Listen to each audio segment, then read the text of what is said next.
तो right way tutorial में आपका स्वागत है। आज हम क्लास 12th मैथ का एक कैलकुलस का एक पहला चैप्टर होता है कंटिन्यूटी, उसको स्टार्ट करने वाले हैं। कंटिन्यूटी पढ़ने से पहले हम आपको बताना चाहते हैं, आप 11th क्लास में लिमिट चैप्टर है वहाँ से कैलकुलस का स्टार्ट, मतलब फंक्शन पहले, सबसे पहले हम फंक्शन देखते हैं। फंक्शन आपने 11th में पढ़ लिया था, 12th में भी पढ़ा है। फंक्शन के बाद लिमिट होता है, लिमिट फंक्शन के बारे में नॉलेज होने के बाद हम उसके लिमिटिंग वैल्यू को कैलकुलेट करते हैं, जैसा कि आप क्लास 11th में पढ़ चुके हैं। अब इस क्लास 12th में हम क्या करते हैं, फंक्शंस की कंटिन्यूटी को चेक करते हैं कि कोई फंक्शन कंटिन्यूअस होता है कब नहीं होता है, किस पॉइंट पे कंटिन्यूअस होता है, किस पॉइंट पे डिसकंटिन्यूअस होता है। इस बारे में हम यहाँ पे डिस्कशन करने वाले हैं। तो टॉपिक डाल लेते हैं कंटिन्यूटी।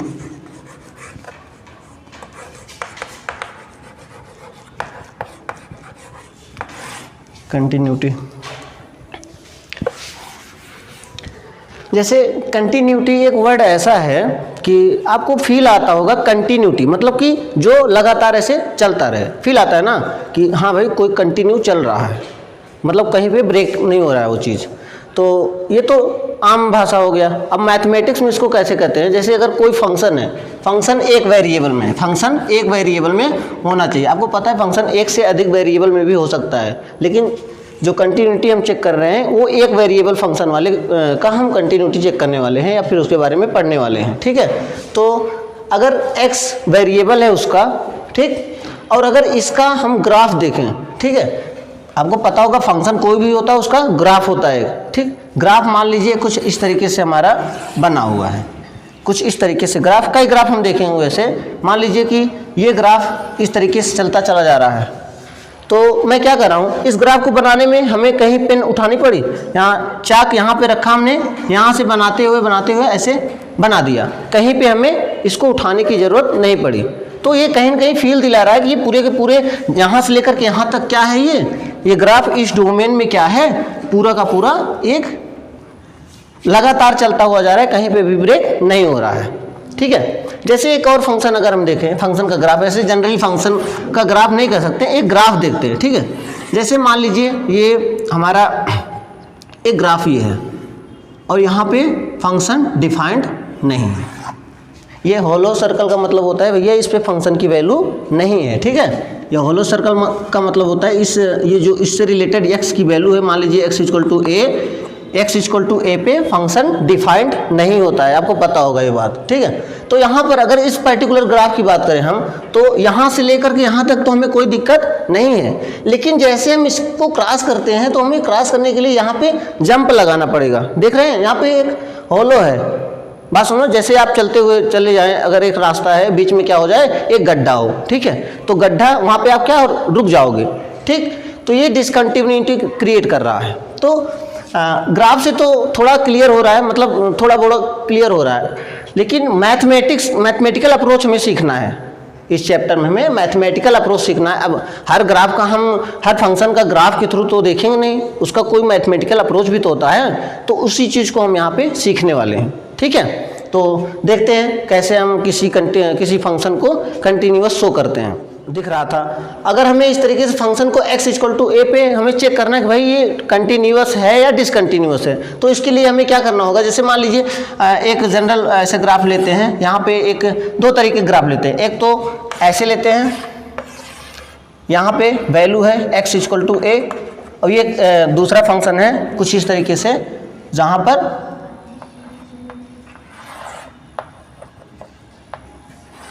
ये फंक्शन है, ये डॉट ये शो कर रहा है कि x इक्वल टू a पे यहाँ पे फंक्शन की वैल्यू है, ना कि यहाँ पे। ठीक है, तो आप इन दोनों ग्राफ को देखते ही ये क्लियर, मतलब देखते ही बता सकते हो कि ये ग्राफ क्या है, x इक्वल टू a पे कंटिन्यूअस है, और यहाँ x इक्वल टू a पे क्या है, ग्राफ ब्रेक हो रहा है, ये मतलब ब्रेक हो रहा है। ठीक है, तो आपने लिमिट पढ़ा होगा 11th क्लास में।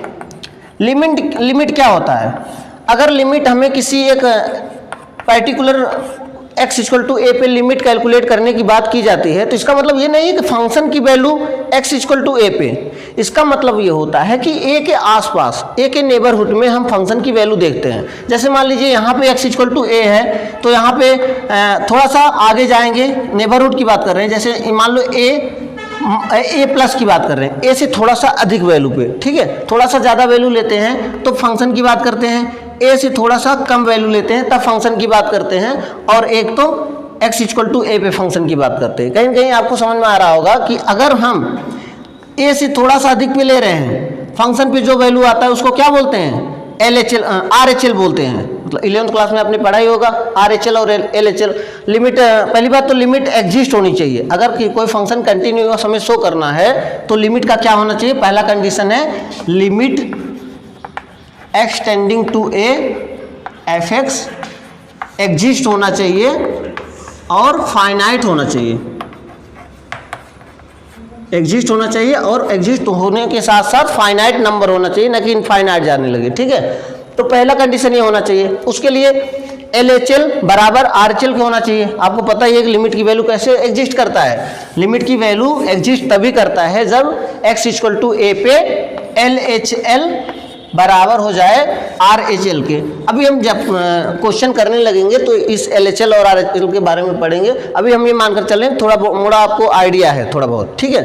अभी ये हम मानकर चल रहे हैं, ठीक है। तो पहले हम लिमिट को कैलकुलेट करेंगे। अगर लिमिट एग्जिस्ट करता है और अगर लिमिट, मान लीजिए लिमिट की वैल्यू क्या है, ये जो लिमिट एग्जिस्ट करता है, लिमिट की वैल्यू अगर बाय द वे FA आ जाए, मतलब फंक्शनल वैल्यू। FA का मतलब क्या हुआ, फंक्शन का x इक्वल टू ए पर वैल्यू। अगर लिमिटिंग वैल्यू फंक्शनल वैल्यू के इक्वल आ जाए, यानी कि limit extending to a fx ये बराबर हो जाए FA के, अगर ऐसा हो जाता है तो हम क्या कहेंगे, ये ग्राफ कंटिन्यूअस है।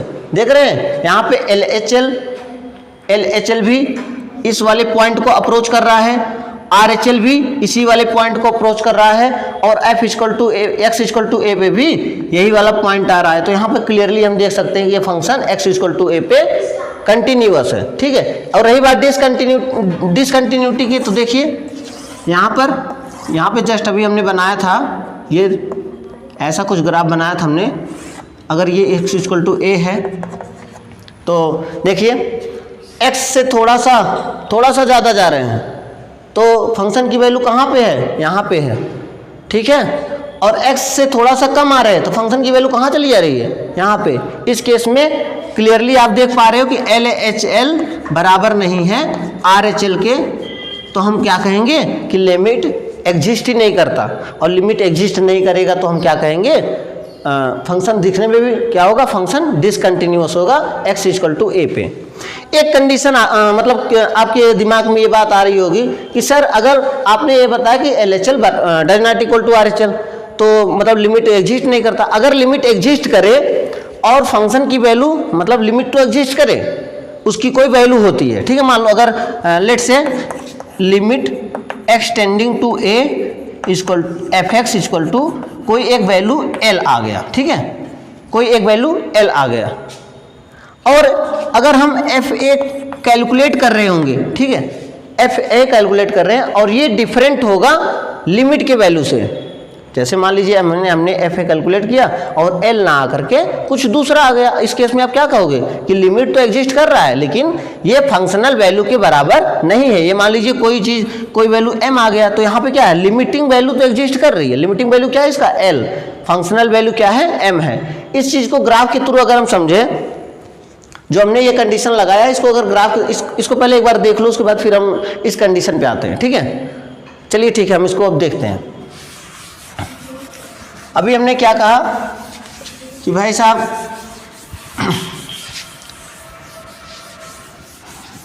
तीन ग्राफ बनाएंगे, तीन ग्राफ से आपको क्लियर हो जाएगा कि कौन सा फंक्शन की वैल्यू क्या क्या हो सकती है। देखिए पहला ग्राफ ये है कि फंक्शन इस तरीके से जा रहा है, ये है x इक्वल टू ए। दूसरी बात क्या है, ये होलो सर्कल है और इस फंक्शन पे वैल्यू यहाँ पे आ रहा है, ये है x इक्वल टू ए। एक तीसरा ग्राफ है,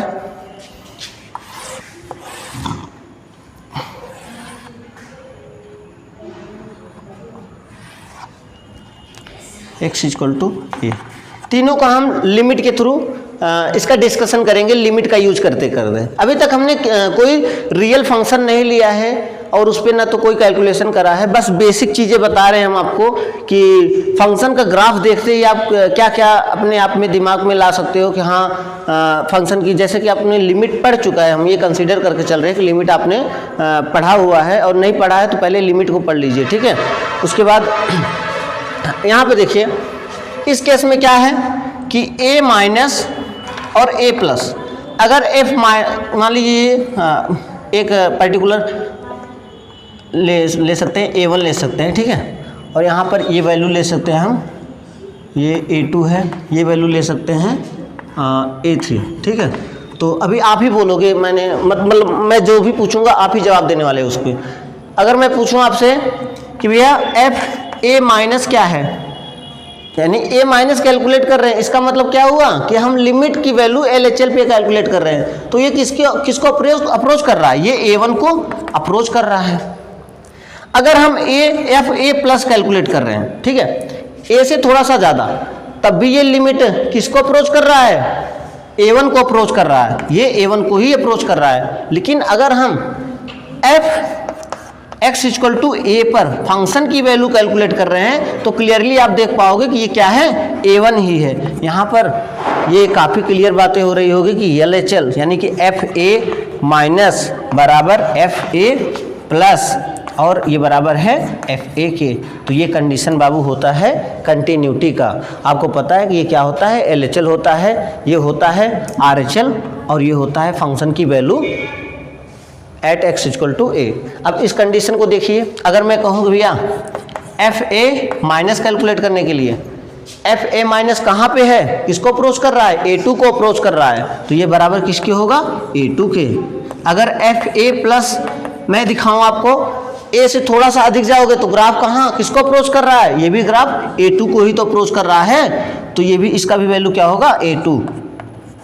लेकिन अगर मैं कहूँ x इक्वल टू ए पे फंक्शन की वैल्यू क्या है, अगर मैं फंक्शनल की वैल्यू कैलकुलेट कर रहा हूँगा तो ये क्या होगा, x इक्वल टू ए पे फंक्शन की वैल्यू यहाँ पे आ रहा है, इसको मान लेते हैं हम A3, लेट से A2 डैश ले लेते हैं, या फिर कोई नया नंबर ले लेते हैं, B1 ले लेते हैं, B1, ठीक है, इसकी वैल्यू क्या है, B1 है। तो यहाँ पर आप क्लियरली देख पा रहे होंगे कि LHL मतलब FA माइनस बराबर FA प्लस की तो है। इससे जो ये कंडीशन है LHL बराबर RHL का, इससे केवल ये चीज़ क्लियर होती है कि लिमिटिंग वैल्यू मतलब लिमिट एग्जिस्ट कर रही है और लिमिट की वैल्यू क्या है, A2, लेकिन यहाँ पे फंक्शन की वैल्यू बराबर नहीं है।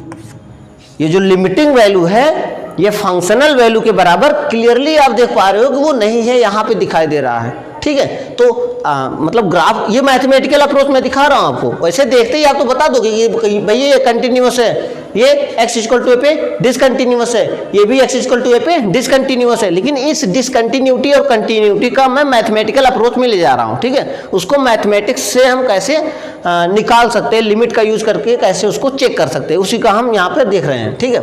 यहाँ पर देखिए, अगर इस पर्टिकुलर ग्राफ की बात की जाए और एफ ए माइनस कैलकुलेट कर रहे होंगे हम, ठीक है, ए से थोड़ा सा कम वैल्यू, ए से थोड़ा कम पे वैल्यू पे क्या है, A3, एफ ए प्लस थोड़ा सा ज़्यादा पे वैल्यू क्या है, A3, और एफ ए पे क्या है value, does not exist, does not defined, sorry not defined बोल सकते हैं इसको, नॉट डिफाइंड। तो यहाँ पे LHL बराबर RHL के तो है, लेकिन फंक्शनल वैल्यू डिफाइंड ही नहीं है उस पर्टिकुलर, तो इसका मतलब कहीं न कहीं जो ग्राफ होगा वो ब्रेक होगा इस पॉइंट पे। तो आपको तीनों कंडीशंस यहाँ शो कर मतलब दिखा दिया है पूरे इस चैप्टर में हम जब क्वेश्चन सॉल्व कर रहे होंगे तो आपको इन तीन कंडीशंस के अलावा, ये जो तीनों कंडीशंस है, इन कंडीशंस के अलावा कोई और कंडीशंस देखने को नहीं मिलेगी, ठीक है। तो इस चीज़ को आप पूरे काफ़ी अच्छे से ध्यान दीजिए। ये क्या है, ये है कंटिन्यूटी का, ये कंटिन्यूटी वाला ग्राफ है। तो जब किसी चीज़ को कंटिन्यूटी हमें शो करना होगा तो हम पहले एफ ए माइनस निकालेंगे, फिर एफ ए प्लस निकालेंगे, उसके बाद फंक्शन की वैल्यू निकालेंगे x इक्वल टू ए पे। अगर तीनों बराबर हैं भैया तो हम कहेंगे कि फंक्शन x इक्वल टू ए पे कंटिन्यूअस है। अगर बाय द वे LHL और RHL तो बराबर आ गया, लेकिन अगर फंक्शन की वैल्यू इसके बराबर नहीं आई तो कहीं न कहीं वो डिसकंटिन्यूटी क्रिएट करेगा। हम बोलेंगे कि x इक्वल टू a पे फंक्शन डिसकंटिन्यूअस है। और इस कंडीशन में देखिए, इस कंडीशन में भी लिमिटिंग वैल्यू तो एग्जिस्ट कर रहा है। लिमिट की वैल्यू कितनी है? a3, लेकिन फंक्शन की वैल्यू डिफाइंड ही नहीं है। ग्राफ में सीधे सीधे आप देख सकते हो कि फंक्शन इस पॉइंट पे क्या है? डिसकंटिन्यूअस है। ठीक, अब इन सारी चीज़ों को हम क्वेश्चन के थ्रू समझेंगे कि क्वेश्चन में कैसे ये अप्लाई किया जाता है। ठीक है, तो 2-3 एग्जाम्पल लेते हैं और उसके बाद हम चेक करेंगे कि वो फंक्शन कहाँ कहाँ कंटिन्यूअस है, कहाँ कहाँ कंटिन्यूअस नहीं है। ठीक है, तो चलिए शुरू करते हैं क्वेश्चन से। यही तीनों कंडीशन आने वाले, फिर एक बार मैं रिपीट करना चाहता हूँ, ये जो 3 कंडीशन हमने बताए इसके अलावा कोई और कंडीशन क्रिएट नहीं होने वाला। एक पॉइंट पर अगर हम जब कंटिन्यूटी चेक कर रहे होंगे तो ठीक है, एक छोटा सा फंक्शन लेते हैं, सिंपल सा फंक्शन f(x) लेते हैं और f(x) बराबर मैं लेता हूँ mod x ले लेता हूँ। ठीक है, mod x ले लेता हूँ। फंक्शन क्या है? mod x। यार mod x जैसे ही आता है आपके दिमाग में तुरंत आता है कि इसको हम ब्रेक करें। सबसे पहले बिना ब्रेक किए आप कोई भी काम नहीं कर सकते इस पे। ठीक है, तो आपको शुरू से ही आदत हो चुकी है। अब तो ये फंक्शन कैसे ब्रेक होता है? जब इसके अंदर जो x की वैल्यू है ये x greater than equal to 0 होगा तो ये फंक्शन पॉजिटिव साइन के साथ खुलता है। अगर ये लेस देन 0 यानी कि नेगेटिव है तो नेगेटिव साइन के साथ ओपन होता है। ये काफी क्लियर बातें होंगी। ठीक है, अब हमें इसको चेक करना है कि check continuity at x equal to 0। आपको x इक्वल टू 0 पे क्या करना है? कंटिन्यूटी चेक करना है कि फंक्शन कंटिन्यूअस है या नहीं है। तो हमने क्या बोला था कि पहले फंक्शन, कोई भी फंक्शन होता है उसको अगर कंटिन्यूटी चेक करना होता है तो पहले हम उसके लिमिट की बात करेंगे कि पहले भैया उसका लिमिटिंग वैल्यू एग्जिस्ट कर रहा है कि नहीं कर रहा है। अगर लिमिटिंग वैल्यू एग्जिस्ट कर रहा है तो उसके बाद चेक करेंगे कि फंक्शनल वैल्यू के बराबर है कि नहीं। अगर है तो कहेंगे कंटिन्यूअस है, अगर नहीं है तो कहेंगे कंटिन्यूअस नहीं है। तो हमने जैसा कि कहा था, मैं ये थोड़ी देर के लिए मतलब ये मान के चल रहा हूँ कि हो सकता है आपको LHL और RHL का थोड़ा सा आइडिया कम हो, तो मैं उसको बता देना चाहता हूँ। जब भी हम LHL कैलकुलेट कर रहे होते हैं, LHL को लिखते हैं FA माइनस, इसको लिखने का एक और तरीका है limit x tending to a minus fx। इसको लिखने का एक और तरीका है लिमिट h, एक h होगा h tending to 0 f a minus h।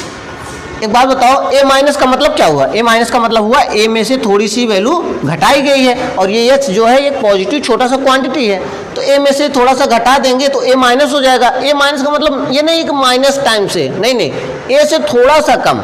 जैसे a अगर 3 है तो a माइनस का मतलब हुआ 2.999999, मतलब थोड़ा सा कम। ठीक है, तो इतनी बातें क्लियर हो रही होंगी आपको।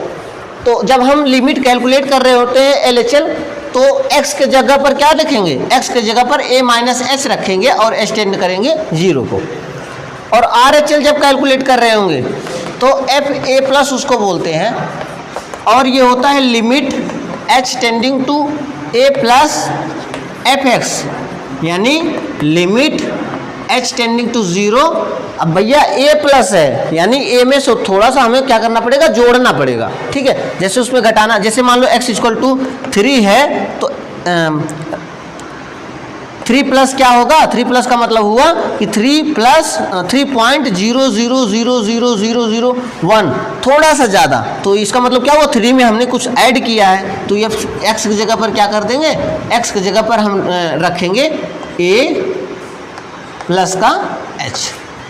ये हम लिमिट कैलकुलेट, अगर आपको लिमिट की अच्छे से नॉलेज है तो ये चीज़ें बहुत क्लियर हो रही होंगी। अगर नहीं नॉलेज थी तो अब ये समझ लो कि LHL जब निकालना होगा हम इसका यूज़ करेंगे, RHL जब निकालना होगा तो हम इसका यूज़ करेंगे। ठीक है, अब हम क्वेश्चन पे आते हैं।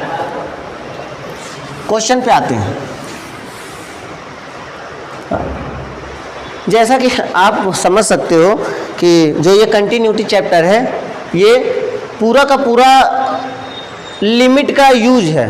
एक तरीके से कह सकते हो एप्लीकेशन ऑफ लिमिट बोल सकते हो। अब शुरू से ही हम लिमिट बोल रहे हैं, लिमिट एग्जिस्ट करता है तो लिमिट की वैल्यू है, लिमिट एग्जिस्ट करता है तो लिमिट की वैल्यू है। तो कुल मिला करके ये क्या है, एप्लीकेशन ऑफ लिमिट है। लिमिट का ही हम क्या कर रहे हैं, यूज कर रहे हैं इसमें, बस चेक करने के लिए कि कंटिन्यूटी है कि नहीं है। तो कुल मिला कर आपको लिमिट ही कैलकुलेट करना है इसमें। तो और हाँ, एक बात और, लिमिट को कैलकुलेशन जब भी हम कर रहे होते हैं और अगर फंक्शन वहाँ किसी पॉइंट पे ब्रेक है, जैसे यहाँ पर x लेस देन 0 के लिए दूसरा फंक्शन है, x greater than equal to के लिए दूसरा फंक्शन है, और हमें अगर x इक्वल टू 0 पे लिमिट कैलकुलेट करना है भाई, तो यहाँ डेफिनेटली आपको LHL और RHL का कंसेप्ट यूज करना पड़ेगा। अगर कोई कहता मुझे कि fx दिया हुआ है कि 3x स्क्वायर प्लस 5, ठीक है, केवल यही फंक्शन है। अगर यहाँ पे अगर हमें कोई कहता कि आप इसको कैलकुलेट कीजिए, limit x tending to 0 calculate कीजिए, तो मैं क्या करूँगा, यहाँ पे डायरेक्ट 0 की वैल्यू रख दूंगा और उसका मान निकाल दूंगा, क्योंकि ये फंक्शन ब्रेकेबल नहीं है, मतलब अलग अलग पार्ट में डिवाइड नहीं है। जब भी फंक्शन अलग अलग डोमेन में अलग अलग तरीके से डिफाइंड होता है, अगर हमें जिस पॉइंट पे वो अलग हो रहा है, अगर उसी पॉइंट पे लिमिट कैलकुलेट करने के लिए कह दिया जाता है, तो हमें LHL और RHL का इस्तेमाल करना पड़ता है उसको कैलकुलेट करने के लिए। डायरेक्ट आप इस चीज़ को कैलकुलेट नहीं कर सकते, लिमिट x टेंडिंग टू 0। अगर मैं इस, हालांकि हमें यही निकालना है, लेकिन यहाँ पे x इक्वल टू 0 पे फंक्शन क्या हो रहा है, अलग अलग तरीके से डिफाइंड हो रहा है। तो यहाँ पे काफ़ी अब तो क्लियर हो गया होगा। अगर हमें x इक्वल टू a पे कंटिन्यूटी चेक करनी है तो हमें पहले LHL निकालना होगा। तो LHL निकालने के लिए क्या करते हैं, x equal to a minus h रखते हैं, और यहाँ पे a की जगह पर क्या है, 0 है, तो हमें x equal to 0 minus h रखना होगा, यानी कि माइनस h रखना होगा। आपको पता है कि अगर limit h tending to 0 f 0 minus h calculate करेंगे, इसका मतलब क्या हुआ, 0 से थोड़ा सा कम।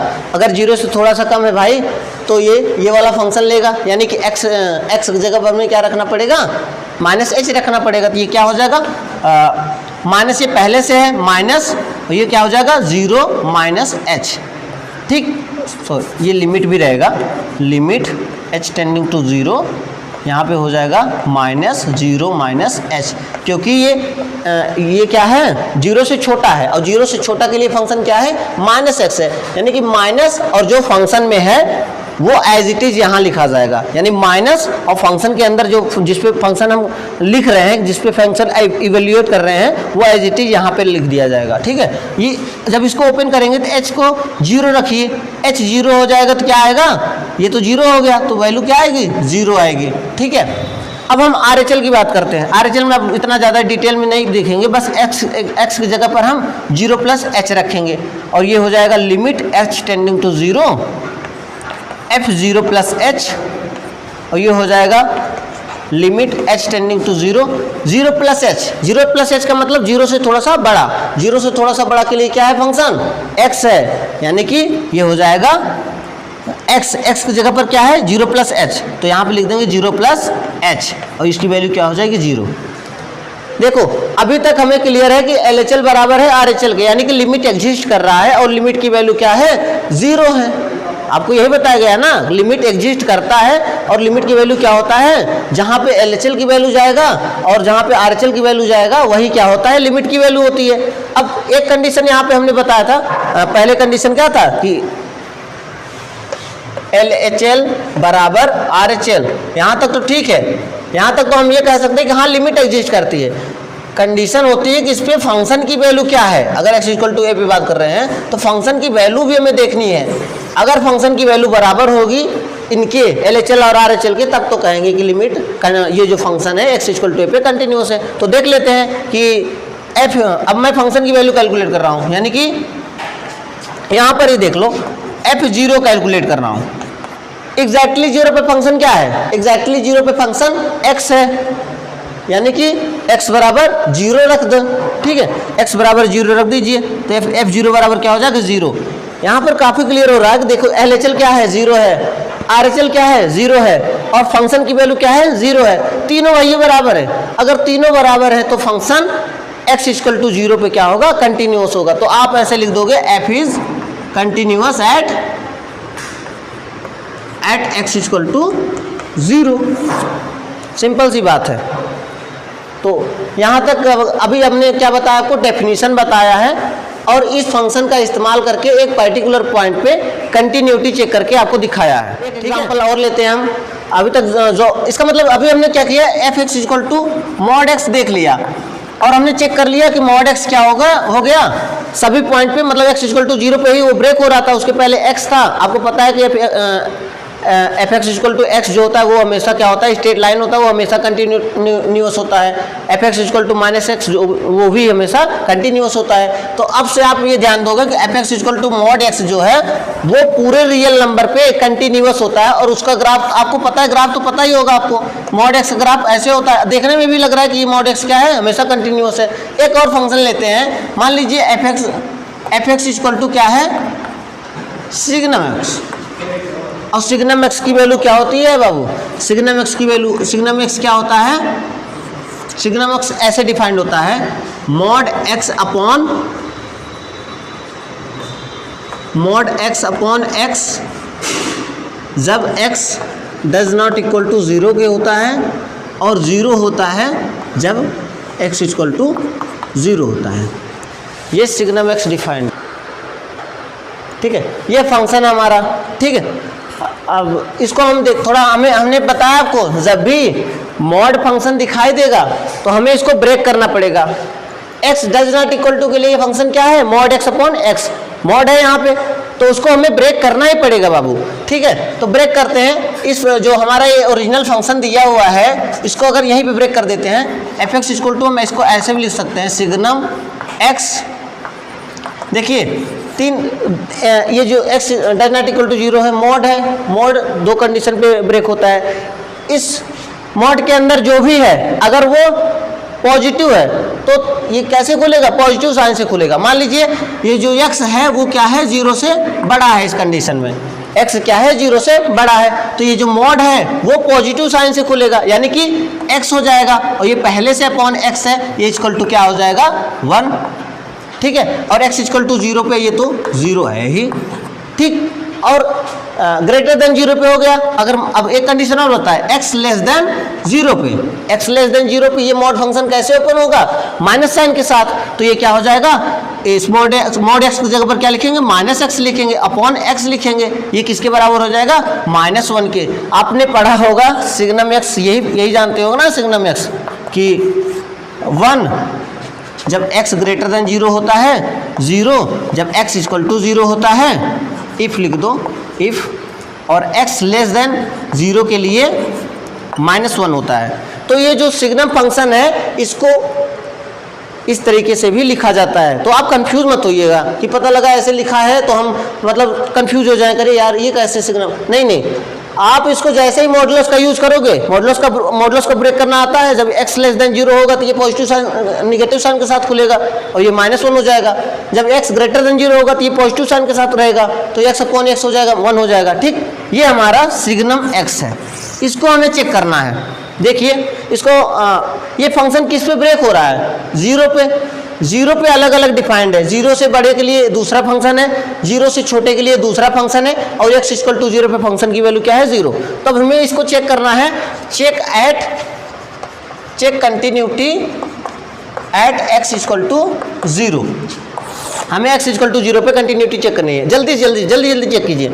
लिमिट x टेंडिंग f, पहले f माइनस कैलकुलेट कर रहे हैं, f माइनस का मतलब LHL कैलकुलेट कर रहे हैं। f माइनस इसको ऐसे लिख सकते हैं, 0 माइनस, तो इसको लिख सकते हैं 0 माइनस का मतलब क्या हुआ, 0 माइनस का मतलब हुआ कि भैया 0 से थोड़ा सा कम, 0 से थोड़ा सा कम मतलब हो जाएगा नेगेटिव, तो फंक्शन की वैल्यू क्या आ जाएगी, -1।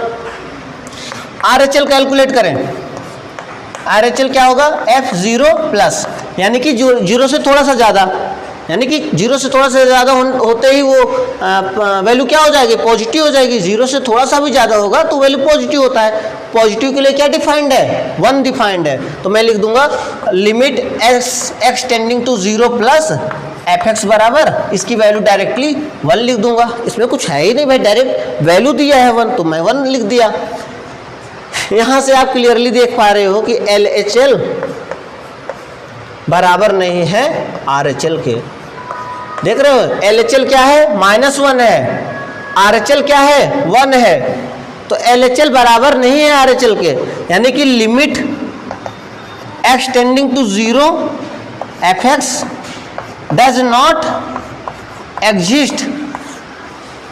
जब लिमिट ही एग्जिस्ट नहीं कर रहा है तो हम उसके कंटिन्यूटी का बात ही नहीं करेंगे, ठीक है। इसलिए हम यहीं पे अब रोक देंगे, इसके आगे कैलकुलेशन करेंगे ही नहीं। अगर ये बाय द वे अगर बराबर आ जाता तो हम फंक्शन पे वैल्यू चेक करते, फंक्शन पे वैल्यू क्या आ रहा है, लेकिन हमारा ये लिमिट ही एग्जिस्ट नहीं कर रहा है इस पर्टिकुलर पॉइंट पे x = 0 पे, तो हम कहेंगे भैया f is discontinuous at x = 0। ये हमने सिंपल 2 क्वेश्चन किए हैं, एक कंटिन्यूटी पे एक डिसकंटिन्यू पे। बाकी इस पे बहुत अच्छे क्वेश्चन मिलते हैं और ये बहुत इंपॉर्टेंट टॉपिक है, ठीक है। बाकी इसकी डिस्कशन हम आगे आने वाले एपिसोड में करेंगे। Thank you.